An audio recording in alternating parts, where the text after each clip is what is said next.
สูตรแบบบ้านๆเลยไอเห็นบ่ ไอเฟิร์นไม่เคยเห็นแล้วกินแบบนี้ สูตรแบบบ้านเยอะแยะประจำเราไปประเทศไทยขายดีแน่นอนแบบนี้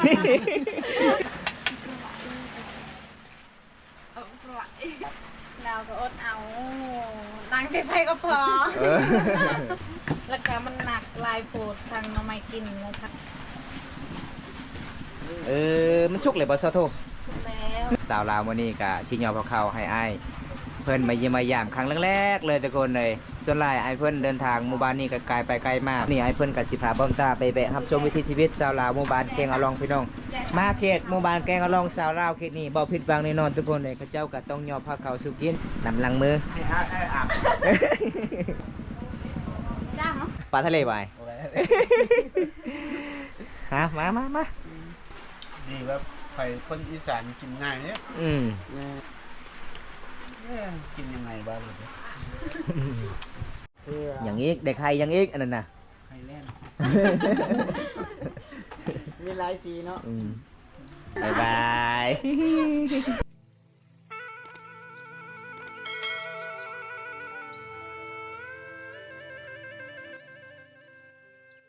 ยังนอกสาวไทยตำมังเพชรอ๋อบ้านเฮานี่เวลาแข่งมาเยี่ยมมายามก็คือต้องยอมพ่อเข้าเนาะมันเป็นตามประเพณีที่12ของ14ชนเผ่ามองกองทุกคนเลยอันบ่ได้ยอมพ่อเข้าเป็นยังไงน้องแสดงว่าแขกบ่ได้มาเพื่อมาสานเนาะโอ้สาวโทเป่าไผ่แข็งแห้งอีหลีเนาะมันสิฮักแล้วสานนั่นเนี่ยสานบางน้อยๆเลยน้อยนะเป็นกระนับเด็ดมันเยอะเนาะ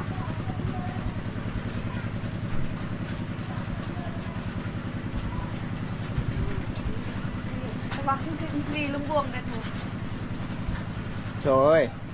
เอ็นรีลุงบวงยังสิรีนะข้างนั้นประเทศลาวนี่เป็นนักซีเวทเนาะแม่จะเจอเงินสิ้นไฟบ่สิ้นไฟเป็นบวงจากบริแต่กี่คนอีสานเป็นสี่ไรแม่โอ้คือกันเลยแบบอีสานจะกี่กันสิอ๋อเวลาตำต้องใส่เกลือก่อนเนาะเอาจังแหลกน่ะเอ๊ะอัพซ้ำสาวกันเทสสาวกันไปสาวโทกับสีเห็ดกินปลาสาวไทยกับสีตำมักเพชรบางคนบอกว่าสาวไทยสาวโทเป็นเอนองกันบ่แม่นนะทุกคนเลย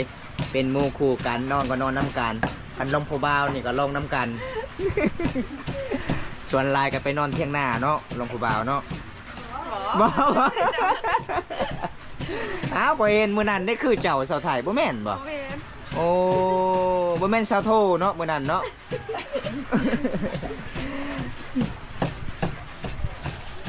เอาตามมงเพชรสิยอมว่าข้าวแข่งมาเยี่ยมมายามสาวโทกับสาวไทยนี่เฮ็ดกินเก่งได้เก่งนี่หลีมียัง11 บาทลองเอาพักก่อนอ๋อใช้บัตรนะผักหอมจะเอาหัวสิขายไปพร้อมอะไรนะเจ้าเด้ไผสิใส่หัวขานะเอาบัตรหลอกเราเจ้าเด้บ่ใส่ตัวนั้นโอ้คักเนาะประตูจะเนาะโอ้มีล็อกมีกระแจเด้อทุกคนเลย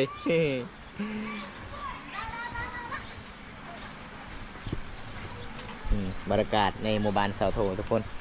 มาสำเนียงละพี่น้องมีเจาะบางอย่างด้มันจ่าด้มันจะอย่างนี้มันจ่าเนี่ย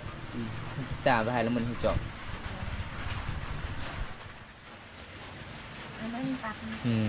สูตรเสาโทเนาะคือบ่เอามีด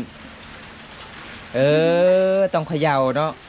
แสดงว่าเขย่าถนัดอะไรเจ้านี่เขย่าเอาเพื่อนกสิเฮ็ดกินปลาทุกคนเลยให้เพื่อนมาเยี่ยมมายามมานี่หลังจากนั้นเฮากสิขึ้นไปเยี่ยมมายามสาวเวียงคือเก่าระยะการเดินทางมานี่โอ้ยคนลำบากพี่น้อง ประมาณ20 ปลายกิโลฝนตกเนี่ยเดินทาง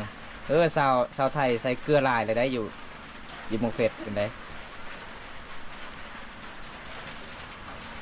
สูตรแบบบ้านๆเลยไอเห็นบ่ ไอเฟิร์นไม่เคยเห็นแล้วกินแบบนี้ สูตรแบบบ้านๆ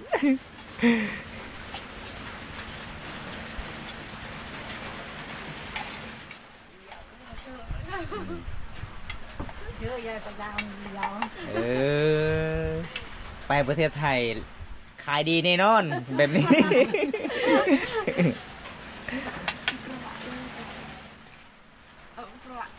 เจ๋งกว่า ยังตรวจนะ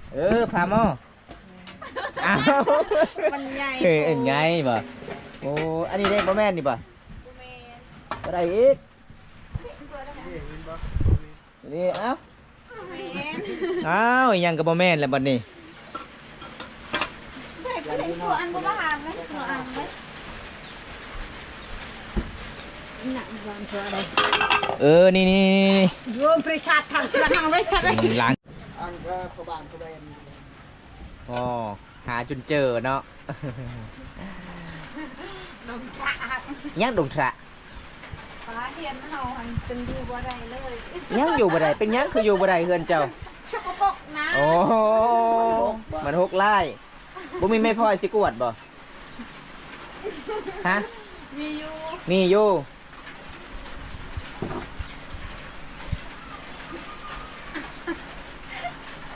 คือแล้วมันก็กระจังตัวนี้ อารมณ์ดีตลอดเลยสองคนนี่โอ้ อาจารย์ต้มมันนะ เอา หายไม่เอาก็ได้ โอ้อันนั้นก็บ่ทราบบ่สาวโท นอกคงคอย โอ้เอาผัวแล้ว ไปอากาศ อันนี้แหละบ่น้องโทอันนี้แหละจะว่าเอาผัวแต่อายุ14 ปีนะ แม่ ขดองเท่าไหร่15 ล้าน บ่ฮอดนะกระดองมากระ10 ล้าน โอ้ส่วนเจ้าเอา5 ล้านเด้อเจ้ามื้อหน้าเด้ออย่าเอาลายได้ 2 ล้านก็เอา ถ้าเจ้าเอาลายนี่โสดเบิดปีเลยได้เจ้านี่ หาบ่แพงนะเชียวกระดองนะ ถ้าได้เจ้าสิเอาขดองเจ้า 2 ล้านก็เชียว โอ้ เอาลายจังมายันมาได้ผัว โอ้จะว่าเล่ว่ามักนักเบาเท่า ก็ทำกับปกติ อ๋อ มักเบิดได้ยันได้เขาบ่ได้มัก คันมักเบากับมักเบายุรุ่นใหญ่เนาะ แม่ เบายุรุ่นน้อยก็เคยผ่านมาแล้ว จังมายันของบ่หักแพง นี่ ดอกรังเองเป็นจนเอาเอง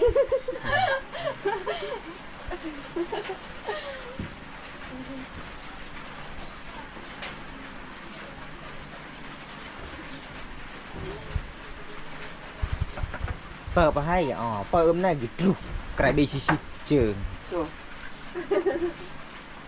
ไปเปล่าแกเอาไปให้ลูกกันมา อันนี้เป็นยังเกลือบ่ แม่เสืออีแม่ซื้อเอาไว้ยันเวลากันเบิดกะ ส่วนอะไรโมบานหากว่าบริษัทนำประปาเนาะ แมนบ่มี บริษัทนำปลาไม่นำประปา สาวทุกเคยเอิญนำปลาป่าได้สาวทุกนำสาวทุก เครื่องน้ำปลาน้ำตาแม่นน้ำปลา นำปลาป่าเยอะ นำประปาคือน้ำปลาเลยทุกคนเลยคันพักซี่เคสนี่เจอไวโรดเป๊ปซี่ น้ำมันเป๊ปซี่อยู่นี่พักซี่ โอ้ยภาษานี่คนละแบบเลย ตัวอ๋อได้กับบราคาอะไรลงจับสกี้อะไรลงจับก็ได้ ใจกันแหละ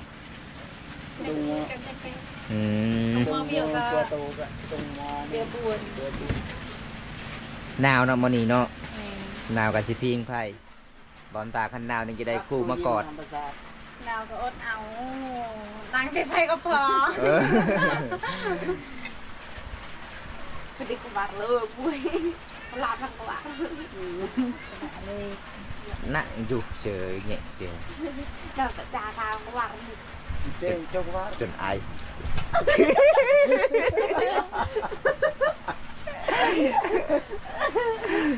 ตั้ง เอ๊ะแต่งตักเงินไป จงว่าไม่ออกอันนั้นด้วย เชื่อเจอเหี้ยเชื่อสมองเชื่อ ในเมียดไม่ได้ละ ดีแล้วก็ ตาเราโทรคืออยากกีปาร์ติติ โมมีนะเฮานา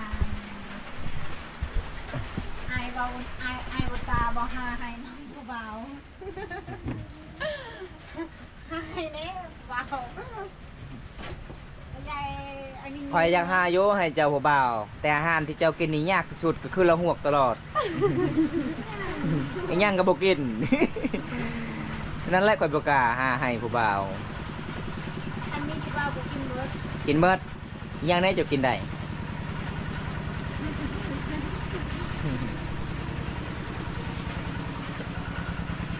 เอา เด็กนอกการเลยเนาะ อาปับไปเลย ต้องจุดๆนี่นะ ปิงไฟไปพร้อมเนาะเฮ็ดเตรียมไปพร้อมเนาะมื้อนี้เนาะอืม เจ๊จีนเลย สาวท้ายใส่จะว่าเมื่อวานนี้เจ้าเอาอาหุดเข้าให้แล้วเหรอบ่ยังยังจะมือเสร็จแล้วเจ้าหุดเข้าให้ยัง2-3 มื้ออ๋อบ่มีผู้บ่าวมาซอยบ่โอ้ย แม่ ไม่สม เฮ็ดเอาไม้ส้มเลยน้องจนเมื่อยแบกเอา เกษตรบดส่วนหลายเขาเฮ็ดน้ำมันสมเลย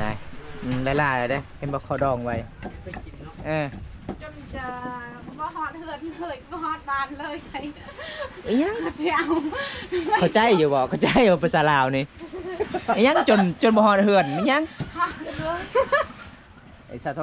ฮะ จะเว้าอีหยังไอ้เพิ่นบ่เข้าใจ ต เลย อน จ้ะ นั้นเด้เขาไปเอาหน่อไม้ส้มนี่นะอยากเฮ็ดหน่อไม้ส้มนะไป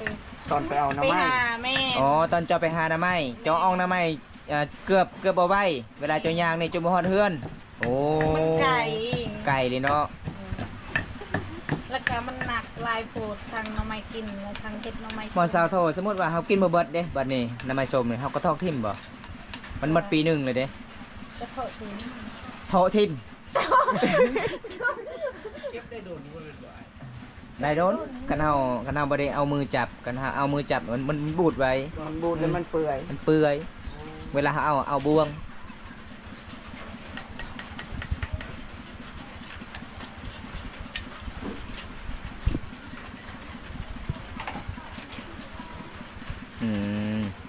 สายลายเสียบลายเนาะ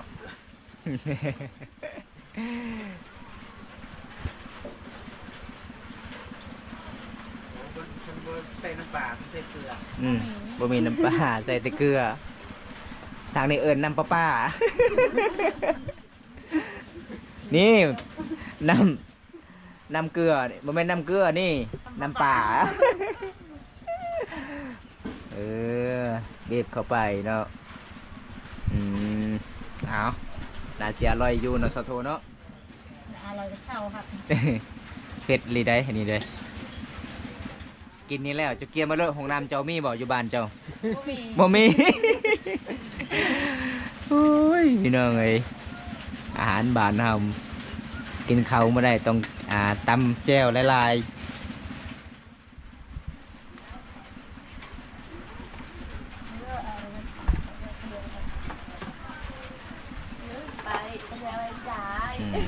เสร็จแล้วเนาะวันนี้เนาะ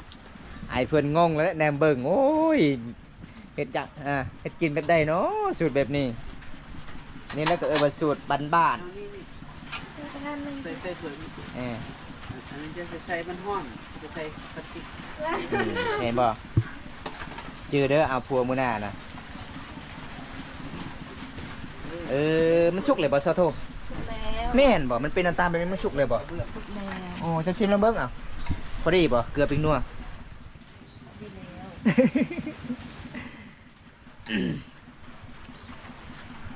บางคนมักกินดิบเนาะ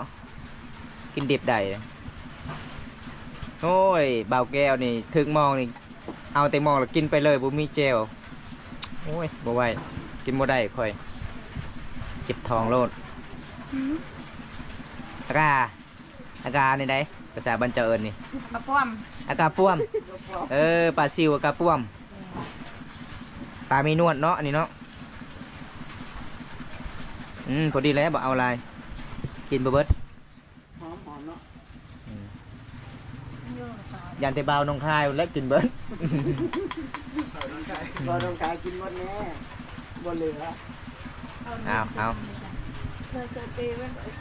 ดอกกระสวยตีก็คือเอานำลังมือเอาพี่น้องเอ้ยสาวลาวมื้อนี้ก็สิยอพอเข้าให้อ้ายเพิ่นมาเยี่ยมมายามครั้งแรกๆเลยทุกคนเลยส่วนหลายอ้ายเพิ่นเดินทางหมู่บ้านนี้ก็ไกลไปไกลมาพี่น้องระยะ มื้อนี้ไอ้เพิ่นก็สิพาเบิ่มตาไปแวะรับชมวิถีชีวิตชาวลาวหมู่บ้านแกงอะลองพี่น้องมาเขตหมู่บ้านแกงอะลองชาวลาวเขตนี้บ่ผิดหวังแน่นอนทุกคนเลยเขาเจ้าก็ต้องยอมพาเขาวสู่กิน ตำเขาจังเนาะ ข้าวใหม่บ่เนาะ เข้าใหม่ ข้าวไห่เนาะช่วงนี้ก็ กินมื้อนี้ได้เข้าใหม่ได้ โอ้พอดีไอ้มาเมื่อนี้ได้กินข้าวใหม่เลย ปกติได้กินข้าวเก่าตลอด โอ้ เขาซื้อในตลาด เอาสำเร็จเนาะบัดนี้เนาะ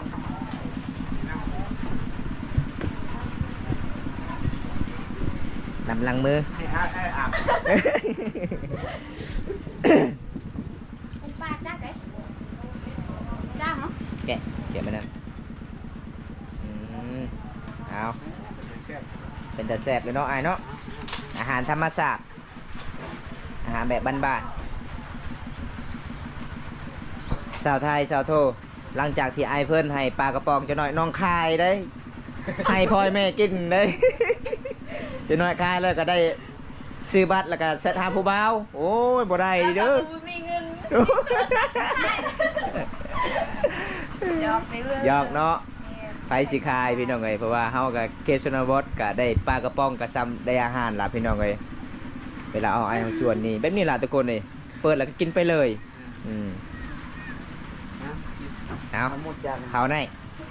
เอาจิๆเลยเอากินข้าวกินน้ำกับสาวเล่าวก่อนทุกคนเอาสาวโทสาวไทย14กินข้าวกินน้ำนี่เด้อ มากินข้าวน้ำกันเด้อ มากินข้าวกับผู้ใด กับบ้า ครับผมว่า ฮะปึ้งเข้าเปิดติ๊กเข้าเอามาทุกคนเลยมาเพื่อนสาวโทมื้อนี้ไอ้เพื่อนกันนี่ล่ะพี่น้องประเพณีบ้านเฮาต้องจำพี่น้องบ่กินก็ต้องจำได้ปีนี้ทำของปลาทะเลไปฮะมา ปลาทะเล ไม่ได้ใส่มังเผ็ดป่ะ ใช่บ่ได้ยังไงกินบ่ได้หมกเป็ด แซ่บเนาะแซ่บคือกัน ดีว่าใครคนอีสานกินง่ายเนี่ยแต่คนกรุงเทพมันกินไม่เป็นเนี่ย แม่น คนกรุงเทพกินงงเลยมาเห็นกินยังไงบ้างเลยคนอีสานกินนี้ถ้าพักนี่รวมที่ไหน โอ้มากินนี่ไง พักได้พักนี่ นั่นน่ะนะ โคชิคาย กับน่ะมาถึงเนี่ยละมาถึงงานเลี้ยว ผักหอมปลา มาทำปลา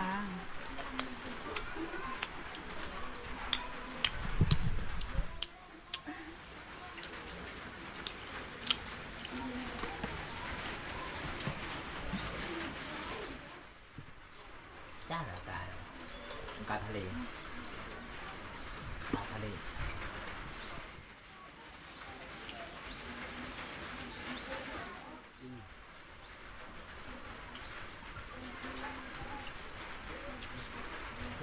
โดนได้กินใช่ไหมอันนี้บ้องห่อนใช่จริงเลยมันห่อนใช่เกี่ยวกับเรื่องได้จริงเลย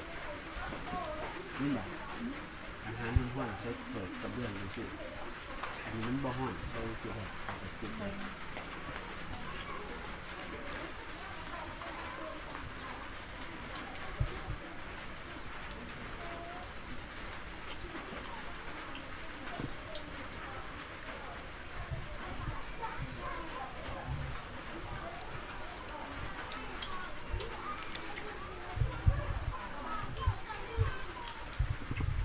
เกลือ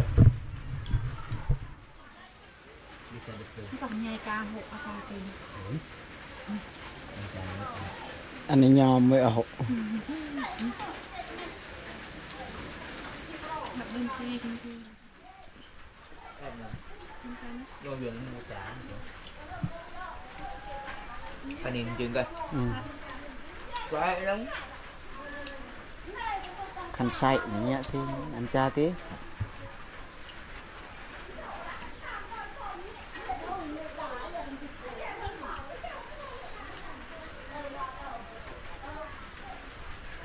แซ่บ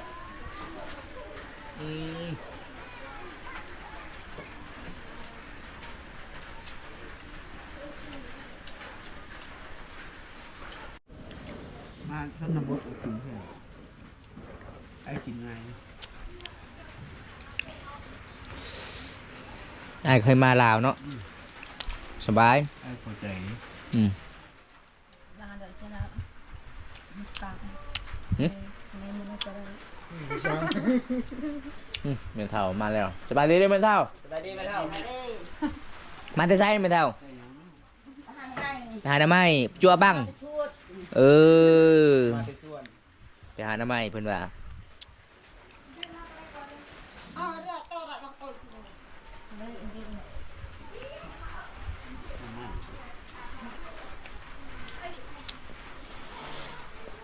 เพื่อแต่ละไม้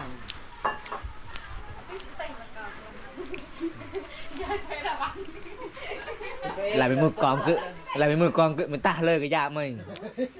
ปล่อยจิกึยายมาเหิงจูไปเรื่องก็เอ็น มาได้ลาเลยเยอะ หลายนี่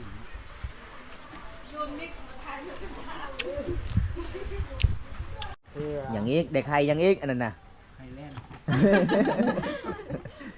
มีหลายสีเนาะ สีเหลืองสีเขียวก็มีเบิดอาหารเสาโท สี มื้อนี้ น้ำตาลก็มี แต่มาจะขูดกับปลา อืม โอ้มันจะสุกแซ่บ ใส่เนาะมีเท้ามีเจ้า ในสามีละไอ้ไปอิ่ม กินข้าวเช้าได้ค่ะ ตั้งมัน เจียวเนื้อมันก็ใส่ โอ้คนได้มาหลายเนาะมันยังแบบหมากเอียงอ่ะคนได้หมากยังมัน มะม่วงมะม่วง บวบบอก กาวมะม่วง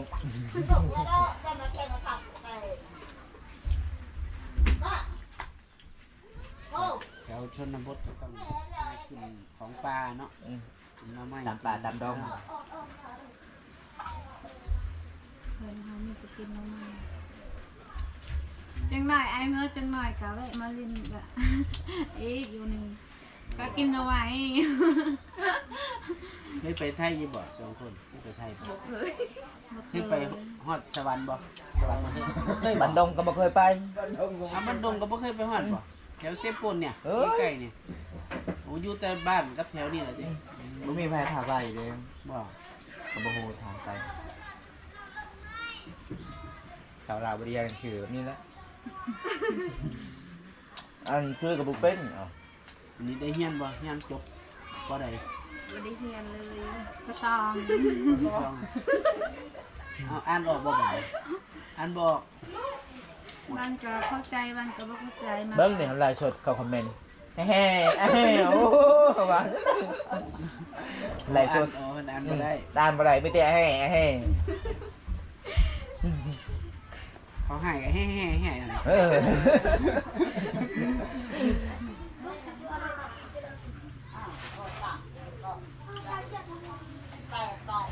นี่อย่าเปิดไปเลยคดีคนยุดเลยนะคือยุด เอ้ยเนาะไป คนเศร้าแล้ว มันก็เป็นน มัน ม สิเลือกตะแรง6 โมงตะแร ลุง ง มาเตะอึ้งแบบหมอ คอยเห็นอันข่าวอยู่หมู่บ้านว่าวันที่16วัน19 แม่น พนอนขึ้นอยู่เมื่อคืนเนี่ยโอ้ตกสนอว่าแม่นี่หลีพกนี่หลีอันพายุเข้าซื่อดอก แม่นพายุเข้า ว่าพายุ มาแต่จีนเข้าแม่น้ แม่นเขาเวียน แซ่บบ่แซ่บแล้วเนาะกินกับไอ้เพิ่นมาจากทางไทยเนาะไอ้เพิ่นกับครั้งแรกได้กินอาหารบ้านเฮาแบบนี้เนาะย่อเลยน้องเอาไว้เลยเป็นยังไงประเพณีบ้านเฮาแต่แบบนี้ทุกคน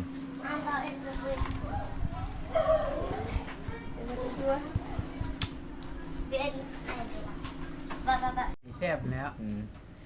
หน้ำไม้บ้านเฮามันแซ่บเนาะส่วนหลายบ้านเฮามีแต่หน้ำไม้อาหารเนาะสิ่งที่ขาดบ่ได้อาหารหน้ำไม้ทุกคนเลยแต่ละมื้อแต่ละวันเอาเสาโทเสาไทยตอนนี้ไอ้กลับกันเด้อขอขับใจหลายที่ย่อพะเขาช่วยไอ้กินมื้อนี้เพราะว่ามันเป็นตามประเพณีบ้านเฮาเนาะแขกมาเยี่ยมมายามทั้งเคืนทั้งซานต้องย่อพะเขาให้กินอ๋อจังใดไอ้กะสิกลับละพี่น้องไอ้กะยังสิเดินทางต่อแม่นสิกลับเดินทางต่อ ไปเยี่ยมไปยามสาวเวียนคือเก่าทุกคนเลยเพราะว่าเฮากะไปเยี่ยมไปยามบ้านนี้กะมันก็สิขามเฮามากะสวยๆนิดนึงทุกคนคลิปนี้บ่มีหยังหลายสิพา FC ดีครับชม แต่ต้นจนจบก็ขอให้อยู่ดีมีแฮงขอให้ร่ำให้รวยด้วยทุกคนเลยคลิปหน้าพบกันใหม่ขอกล่าวคำว่าสบายดีจ้าบ๊ายบายบ๊ายบายไอเพิ่นเด้อไอเพิ่นสิไปแล้วบ๊ายบาย